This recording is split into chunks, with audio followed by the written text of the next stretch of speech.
Voilà, batata ba mama tokomi na suka ya cérémonie na biso ya dimanche à Mogomo lelo. Ndenge kozalaka comme d'habitude awa bana ya tata Simon Kimbangu bazali ko s'apprêter pour bazonga na banda kuna bango kit eleki malamu. Ba programme nyonso libondeli ya suka makambo maleki na kimia nyonso tata Simon Kimbangu kiangani azalaki na biso banda e bandeli ya programme kino na suka awa. Okutani na bino dimanche prochain na ba programme oyo dingomba ekobongisa awa tomoni ete bambuta batikali na mwa masolo mpona kobongisa makambo misusu. Alors biso ndenge ezali bapanzisango tozali juste na libanda bino ndenge nini bana ya tata Simon Kimbangu bazali kolata basapatu na bango komata na bamituka mpo na kozonga bisika oyo bango bakozalaka oyo ezali paroisse na biso. Voilà, intégralité ya ba vidéo na biso tokozwa yango toujours na Africa 21 TV.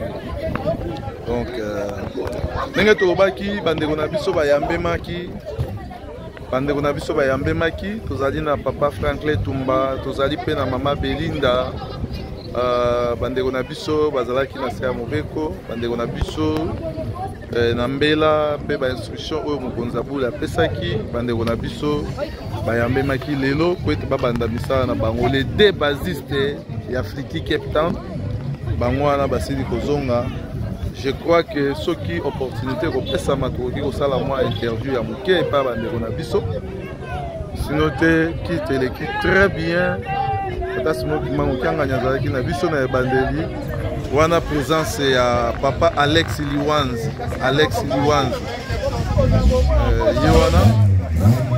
wana tozali na papa Mbenza Igor, tozali na mama Riziki oyo azali présidente ya AFKI wana misusu ezali bana.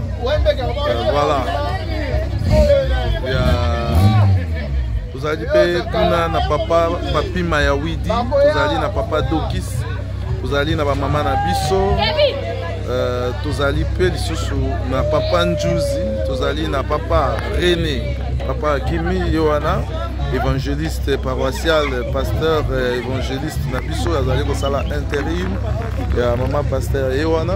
Tozali na mama Odeti oyo azali mama na biso tobenga ye mingi mama Mwilu, ba mama na biso pe misusu bango wana Alex Liwanzi moto na ngenge yewa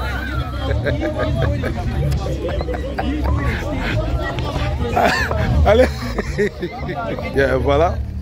Tozali na papa na biso Franklin Tumba azali accompagné na papa Alex Liwanzi oyo azali trésorier ya Friki Africa Austral. Donc ya atali marambo ya mosolo ya Africa Austral oyo ezali kotambwisama na papa na biso papa Denis Antenne.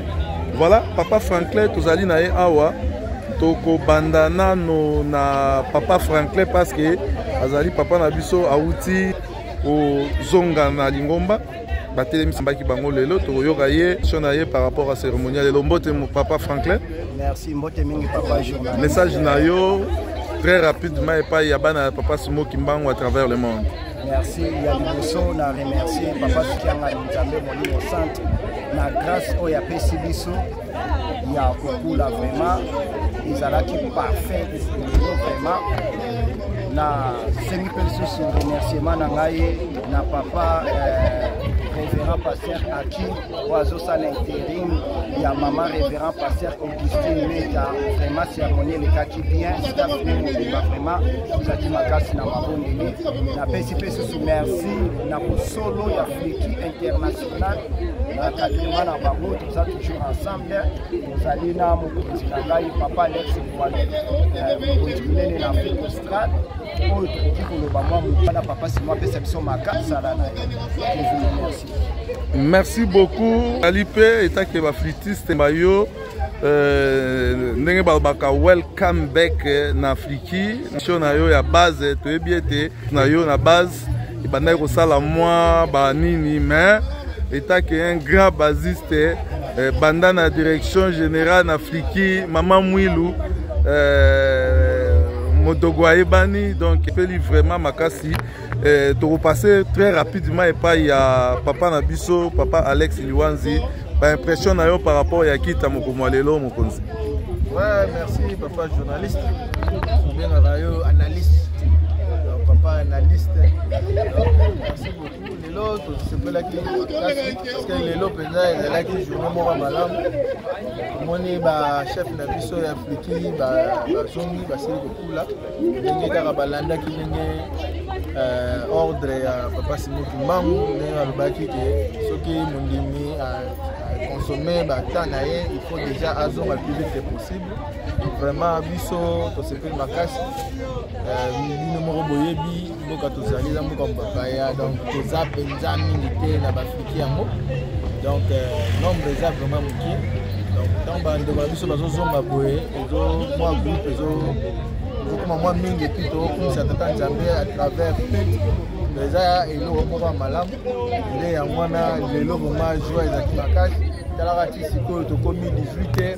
Donc tout ça tali bazana libanda donc il fait des là qui penza makasi. Donc on a que batazo il ngara ko peloter. To ça kaka. Donc là qui vraiment maman na fête. Ndenge ka biso pe na Afrique za la rasoki.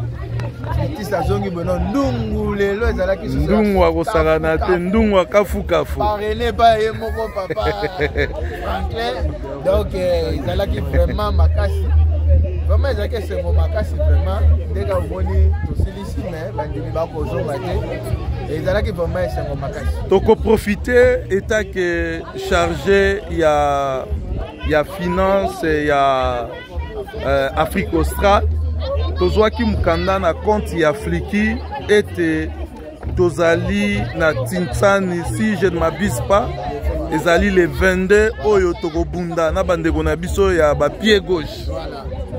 Donc meka un peu koyebisa biso ba préparation na bozali ko sala ya ngonde nini et puis eloko nini bozali ko s'attendre entre bitumba oyo kobundama entre bandeko na biso ya ba pied gauche na ba flitiste.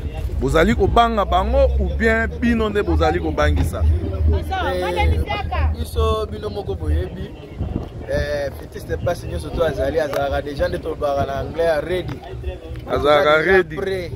Eza kututé ya koluka stratégie to ya kosala nini ndenge kaka mukande elela ki biso kolela ki biso. Déjà, tozalaki nango déjà prêt et puis to bongisi déjà na bati soit na Djobu, na Durban, na Pretoria, awa pe na Cape Town, toza déjà prêt. Et puis toyebi bandeko na biso pied gauche, faiblesse na bango malgré président na bazali bike bakoko ka biso te. Fliki na monde entier to leki non bango na ebele. Donc, bazata na place moko te bakoko gagner biso. Vraiment message nini okoki ko lancer et pas ya bakonzi Afriki. Soki tozali ko loba bakonzi Afriki neti awa na ke bakonzi ya MSSK. Soki tozali ko loba bakonzi ya MSSK awa tozali na président ya MSSK ezali papa Toussaint Bouéa. Message nini boki ko lancer pas na ye. Bon, il y a ça qui est déjà semaine passée déjà que vous après balbi baz après. On a illuminé ça qui déjà mawa. Illuminé ça qui déjà mawa pour aye ndenge fliquer ça là. Vraiment. Donc biso to yaka to bambi et puis to silane. Donc aza déjà ya kopola. Aza déjà ya kopola. Ayara pour sa présence. Mais biso ne to ça Tintsani. Biso ne to ça Tintsani. On a présence to moni bango. Biso ça na présence na Tintsani nani nyoso. Vraiment to sepeli makasi na présence na bino na micro na biso. Nzamba batela bino message na yo kokomela mukonzi ya MSSK na ba compagnon d'élite na ye tozali pe komona papa Igor Mbenza azali awa tokomela pe kotuna ye moi motuna par rapport ya ndenge bazali ko organiser. Mesdames, messieurs, chers amis tous les spectateurs, Guy Laurent Lobela, analyste spirituel ndenge tokolobaka kaka église esili tolingi tozonga na bandako mais tozape lisusu na moko ya ba mapinga ya MSSK moko akoyebisa biso mabongisi nini bazali kobongisa mbuta, mabongisi nini bazali kobongisa. Pesa biso kombo très rapidement et puis lancer message na yo epa ya baflitiste parce que baflitiste balobi batu nyonso ba mouvement nyonso na kati ya Lingomba eza bana na bango. Alors bino déjà boza déjà na sangwa mawa. Pesa biso kombo très rapidement et puis message na yo epa ya baflitiste. Na kombo tatama santu ngai kombo na nga papa Mbenza Kileba Igo. Zivaya Kimbangiste précisément awa na Cape Town na paroisse de Cape Town. Oui, sango to lancer pour la baflitiste. Mbela mokonzi wa boule nde to sa yende mutasali ete le 23 le 22 décembre, le 22 juin, tout ça dans l'Afrique contre M5 to munda bitumba wana. Toyebi ke bitumba wana eza makasi. Bato ba mona ba soda mikuse biga ba soda mikuse ba koyo chamso poa. Donc ikozala na ebite ndenge balobaka makola nyoka na moto kaka muna kama makola nyoka po moto lo balo bébé tebele bitumba o ba c'est compliqué bitumba o ba soda mikuse pe ba okota mo ba makedo sur place vraiment wana permanent papa Gelor azali mukonzi papa modogo yaka papa mukonzi bandeko ya MSSK bazali awa aza o lancer message zwa message wana memela yango présent na bino ya Fliki papa message nini roki kotindela présent ya Fliki makola nyoka na moto tebi ke toza bana na misu bwe mais na molimo tokola biso tozaka double moi papa meta bwe pele za 4 mois makedo permanent yo ngula ka 20 jours pa meta ye mobe o comprendre te ba makedo ba na pembeni Makedo bazawana bani doki eza fo inspecteur à MSK Kotina Molimo wana za inspecteur attention soki papa peta ba gade réalité soki to lobi to loba réalité MSK ezali mouvement moko makasi na Lingomba mais ezali vraiment moi pasi po ba gagner biso ba footiste to beta ba ya mbala na mbala mais to beti no mbele te o gagner moi peut chanter biso to biga makola nyoka na moto to beti mbele te biso to gagner mais message wana est compliqué déjà responsable ya Fliki Cape Town non soki alobi to banda chinchani to bandi chinchani to wana ba wallet soki alobi to banda awa to bandi chinchani ça va biso bana baze bele mikolo toza mukie mais to lela te soda lela te mais to pese faiblesse c'est mais ba mu ba bike ba gauche baza mukie de plus baza bana ba mikolo baza mukie ba luba kwanga baza mukie mais Tobiga surprise rozala. Biso moyeto lo bebele eza de surprise rozala. Voilà, message. Ya on se pela yo ka son ke ba soda kuna. Ba telemi. Papa journaliste na zo si miso dessin. Ya tiens ça. Ce qui m'a bien ko ba gagner biso. On va kiso ni bango. Tintanya nge bandara lelo. Ba flitiste ba yema be. Voilà. Ezali juste animation.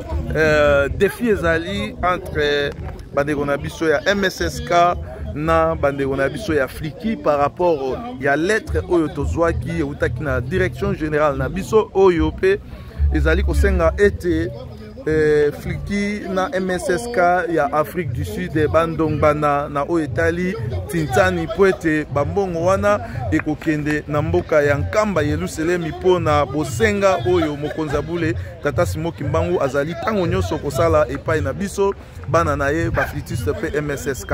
Voilà touti kosolola na bandeko na biso ya Fliki pe bandeko na biso ya MSSK nde touti koyoka ba message na bango oyo bazali ko lancer parce que le 22 juin ezali lisusu musika te batata ba maman et bandeko na biso ya Fliki bobongama bandeko na biso pe ya MSSK bobongama bitumba ya bana na Nzambe Papa Simon Kimbangu kiangani akoyoka kaka son ndenge nini bitumba wana esilaki awa na Afrique du Sud. Voilà, tokomi presque na suka. J'espère que tokokutana na bino lisusu dimanche prochain. Ngai wabino Papa Guy Laurent Lobela, autrement dit analyste spirituel. Merci.